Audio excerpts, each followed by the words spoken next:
Hastamız 60 yaşında bir erkek hasta. Afrika'dan bize geldi. Şuur kapalı bir vaziyetteydi. Görme kaybı tamamen oluşmuştu daha öncesinde. Mevcut durumunun daha kötüye gitmesi üzerine bizim hastanemize başvurdu. Biz de hastayı pseudotumör cerebri dediğimiz bir beyin basınç artışı hastalığı diye tanımlayabileceğimiz bir problem ile yatırdık. Mon mari, il était inconscient.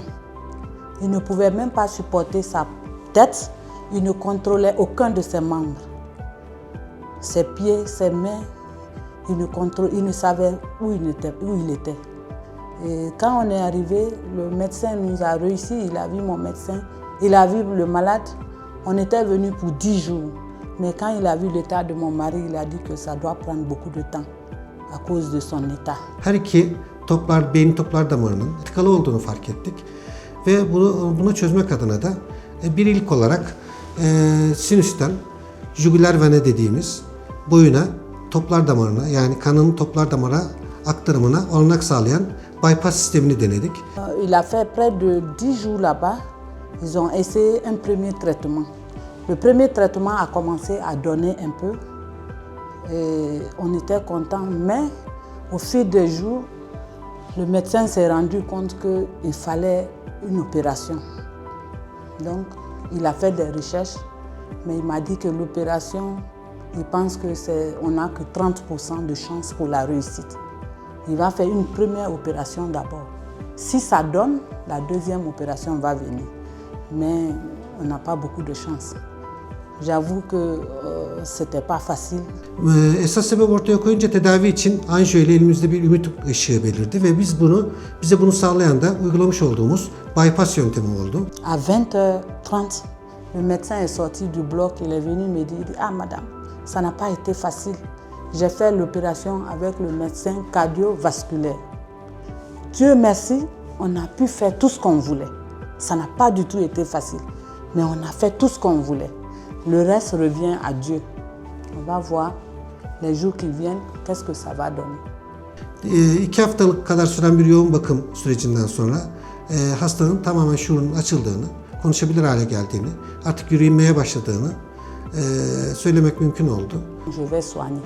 Il a pu aussi guérir la plaie. Il a guéri l'hydrocéphalie.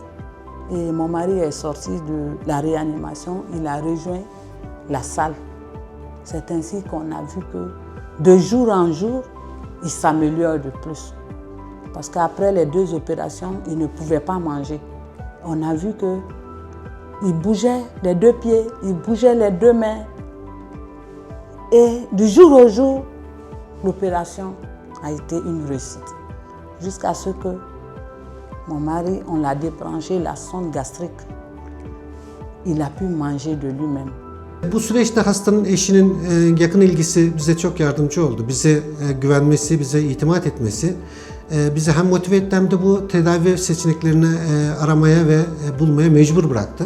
Hastanın yaşama direnci önemliydi. Çünkü çok ciddi sorunlardan geçti, badirelerden geçti. Il a pu parler. Aujourd'hui, il s'assoit de lui-même. Sa tête qui était retombée, il retient sa tête. Et le jour où je vous parle, il commence à marcher. Vraiment, ça a été un grand boulot que le docteur Rafat a abattu. Sonuç itibariyle hastanın radikal olarak problemi çözdüğümüzü düşünüyoruz ve bundan sonra kontrole gelmesine gerek kalmadığını, ülkemize bizi ziyarete gelebileceğini, bu şekilde de hastamızı mutlu bir şekilde taburcu etmeye karar verdik. Je tiens à le remercier beaucoup. Aujourd'hui, mon mari doit sa vie à ce grand médecin.